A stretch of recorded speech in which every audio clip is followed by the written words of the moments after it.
Get ready to drop and go get the win.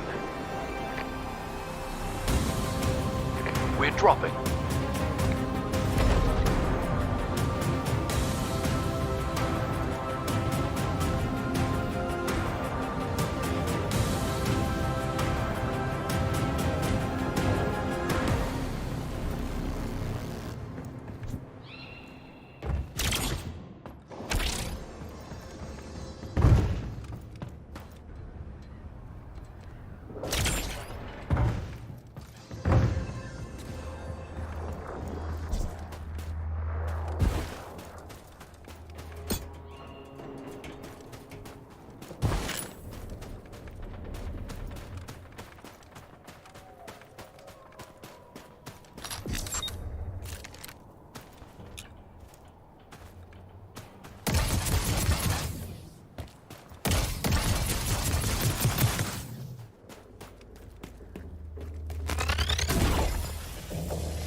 Sanctum open.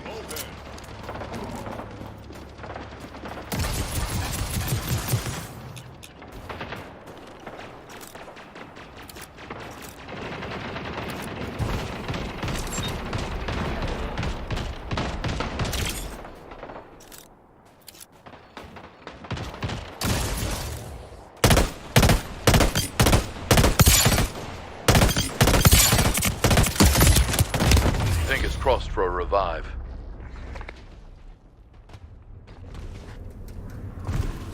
World closing.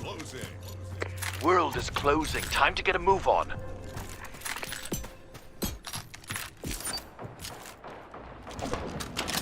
You respawned.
It should have been better, I think. Curtain Flare had a great story heading into this one, and a lot of time was invested, if any, with its main event matches on Nitro, and also a lot of time into Curtain Flare's comeback. I'm not so sure what else they could have done, to be honest, but for some reason I was expecting more. It's okay, it's not bad, but just okay. Mean Gene interviews J.J. Dillon, the first time we had seen J.J. since he took a beating from Hollywood Hogan. So, in regards to Hogan and Bischoff wanting Sting to stay away from the ring, Dillon says Hogan and Bischoff tried a grandstand play at the last minute tonight that Bischoff just wants Hogan out of the main event match, effectively sticking it for WCW's longtime viewers, and that shit just won't fly with James J. Dillon. J.J. announces the match is going to take place as advertised, and then Eric Bischoff shows up. Eric says Dylan has no stroke in WCW, he has no authority, and as Bischoff continues to complain, JJ pulls out the match contract. He hands it to Eric, he makes Eric read over it, but Bischoff continues to say the match won't happen because Dylan can't make it happen. Dylan says Piper vs. Hogan ends the show. Go away, that guy didn't die. Eric strings tonight too, then that's Eric's problem to deal with also. Dylan leaves, Eric says he doesn't care about the contract, and Eric then curiously says, as in they want to connect Nitro. Why would WCW agree to give up Nitro if Sting shows up tonight? I don't care. But those of you who It's just fun though, I ain't gonna lie. would have heard this before. The idea of the NWO controlling Nitro has been hinted at quite a few times, and in reality, Eric did indeed want to test a complete NWO version of the Monday Night Show with the possibility of Nitro becoming an NWO exclusive telecast every Monday night. It's absurd to think about now, I know, but WCW Power weapon inbound. And the initial, very early idea was to have WCW Thunder and NWO Nitro. We're going to see a test run for NWO Nitro very soon on Reliving the War, and I can't say I'm Sanctum closing. much. Should be interesting. World is closing. Time to get a move on.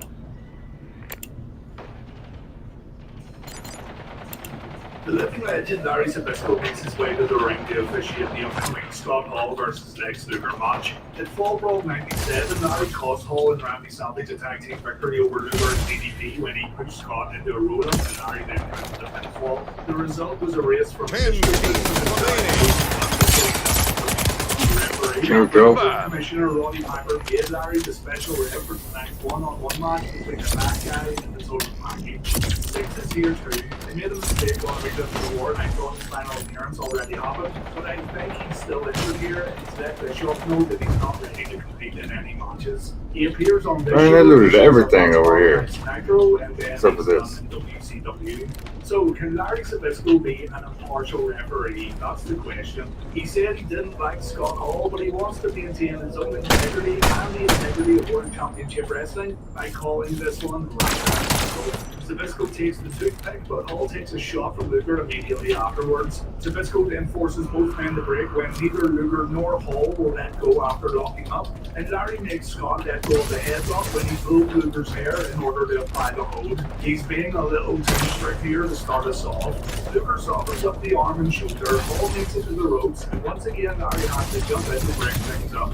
Hall stares at Zbyszko afterwards, probably wondering if Larry is indeed going to be a fair referee tonight. Scott suckers Lex in with a test of strength, and the bad guy drives his knee into Luger's back.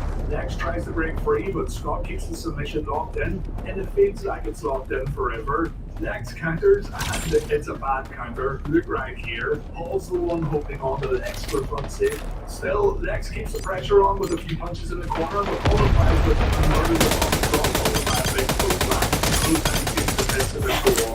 Scott gives Larry a thumbs up before using the ropes to choke Lex. Alright, plays, bro. Bad count, and he puts his hands on Scott when the bad guy doesn't break the hold.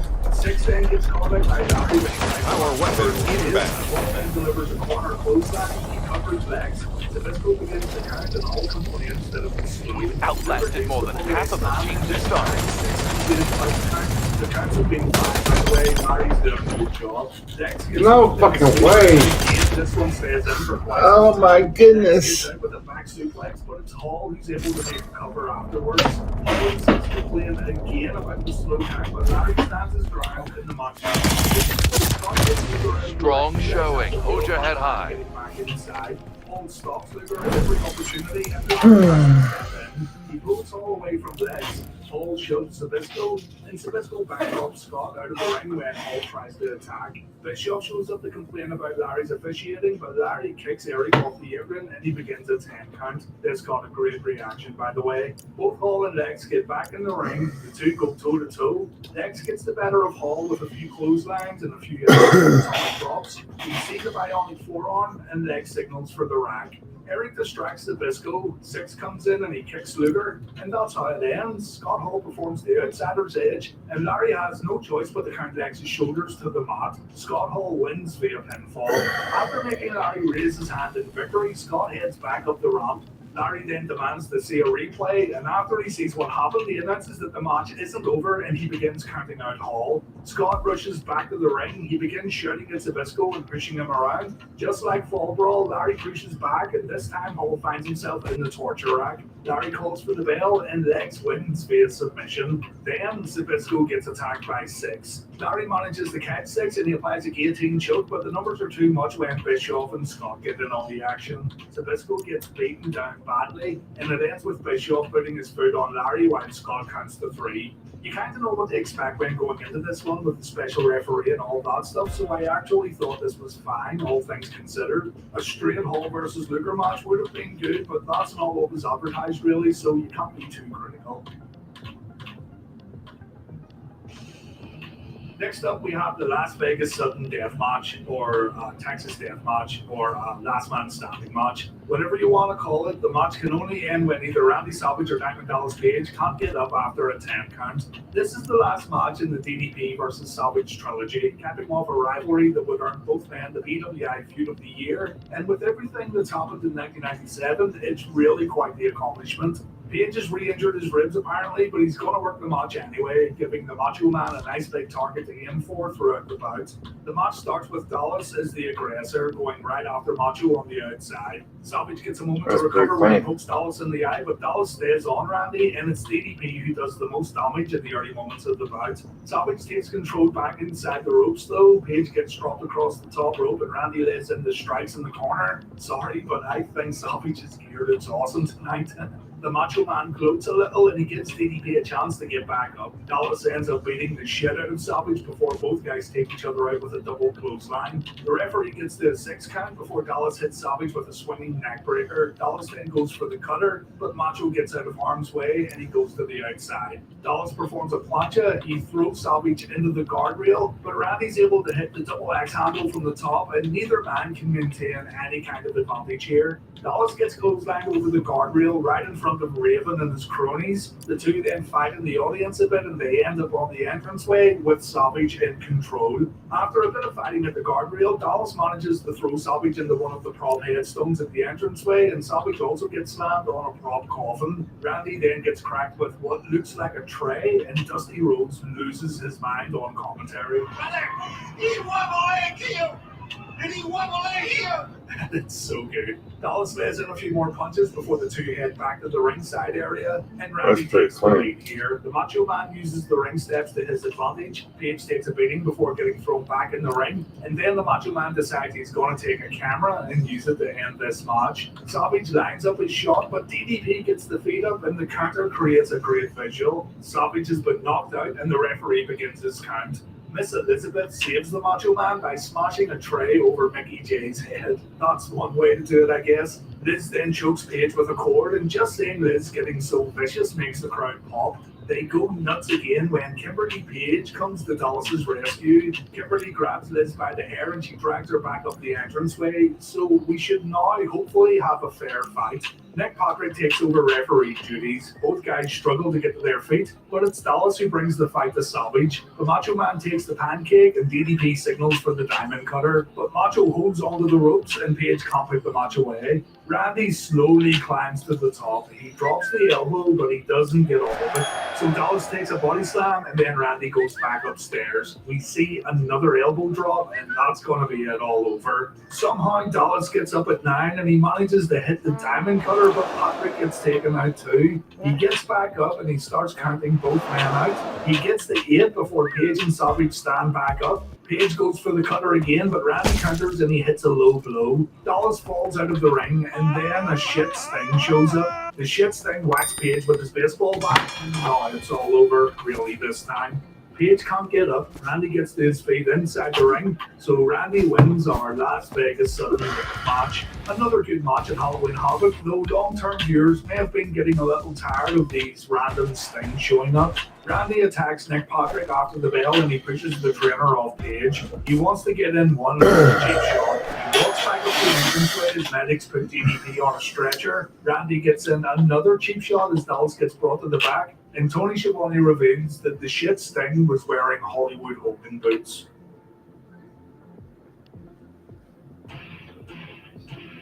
So, how did Roddy Piper manage to get himself a cage match against Hollywood Hogan after not competing in the ring since Bash at the Beach? Well, after Hogan and Bischoff took out J.J. Dillon, Piper was made the interim head honcho of the WCW Executive Committee, and he decided to book himself in a steel cage match against Hogan at Halloween Havoc. The cage match wasn't just plucked out of thin air either. Remember this pile of dog shit right here? Yeah, Piper's wanted a cage match with Hogan since Uncensored, but seeing as his team lost and the NWO won, Piper didn't get his wish. With a little bit of power abuse though, you know, the same thing WCW cries about all the time in regards to the NWO, the Hot Rod was able to make his wildest dreams come true by facing Hollywood Hogan and Yeah, I'll buy that, but I'll be broke right now.